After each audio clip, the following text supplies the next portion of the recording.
இந்த சப்பாத்தியை கையில் எடுத்து அப்படியே கசக்கும்போது இது சப்பாத்தியா இல்லை ஹேண்ட்ஸ் கச்சிஃபானே டவுட் வரும். அவ்வளோ ஒரு சாஃப்டானது. நான் இன்றைக்கி கோதுமை மாவு இல்லாமல் மைதா மாவில் செஞ்சுருக்கேன். எப்படின்னு பார்க்கலாம். உருளைக்கிழங்கை நான் வேக வச்சு இந்த மாதிரி நல்லா துருவி எடுத்துக்கிட்டேன். ஓகே, அதுக்கப்புறம் ஒரு பவுலில் நம்ம துருவின இந்த பொட்டேட்டோவை போட்டுடலாம். ஓகே, அது கூட நம்ம தேவையான அளவுக்கு எத்தனை பேர் சாப்பிட போகிறோமோ அந்த அளவுக்கு நம்ம மைதா மாவை எடுத்து ஆட் பண்ணிக்கலாம். இது கூட நம்ம என்னென்னதை ஆட் பண்ணுறோம் அப்படின்னு பார்த்தீங்கன்னா, சீரகம் போட்டிங்க அப்படின்னா கொஞ்சம் சீக்கிரம் ஜீரணம் ஆகிடும். அப்புறம் கொஞ்சம் உப்பு, அதுக்கப்புறம் சில்லி ஃப்ளேக்ஸ் போட்டுக்கலாம். அதுக்கப்புறம் பச்சை மிளகாய், அப்புறம் கொத்தமல்லி இலை. அவ்வளோதான். கொஞ்சம் கொஞ்சமாக தண்ணி தெளித்து நல்லா பிணைஞ்சி வச்சுட்டு ஒரு மணி நேரம் ஊற விடுங்க. அப்படியே அதுக்கு மேலே கொஞ்சம் எண்ணெயை தடவி அப்படியே விட்டுடலாம்.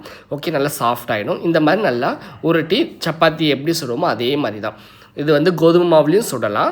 ஓகே, நான் இன்றைக்கி மைதாவில் செஞ்சுருக்கேன். ஹெல்த்தி இல்லைன்னு நினைக்காதீங்க. என்றைக்காவது ஒரு நாள் சாப்பிட்லாம், தப்பில்லை. அவ்வளோதான். இந்த மாதிரி லோ ஃப்ளேமில் வச்சு சூடு பண்ணிவிட்டு அப்புறம் ஹை ஃப்ளேமில் சுட்டு எடுத்தீங்க அப்படின்னா, சீரியஸாக சொல்கிறேன், அவ்வளோ ஒரு டேஸ்ட்டாகவும் இருந்துச்சு. டேஸ்ட்டும் கொஞ்சம் டிஃப்ரெண்ட்டாகவும் இருந்துச்சு. இதுக்கு சைட் டிஷ் நான் இன்றைக்கி ஆலு செஞ்சுருந்தேன், அதோடு வச்சு சாப்பிட்டேன். அதுக்கப்புறம் முட்டை மசாலா செஞ்சுருந்தேன். அவ்வளோதான். இந்த ரெண்டும் டிப் பண்ணி சாப்பிடும்போது அவ்வளோ டேஸ்ட்டாக இருந்துச்சு. ட்ரை பண்ணி பாருங்கள்.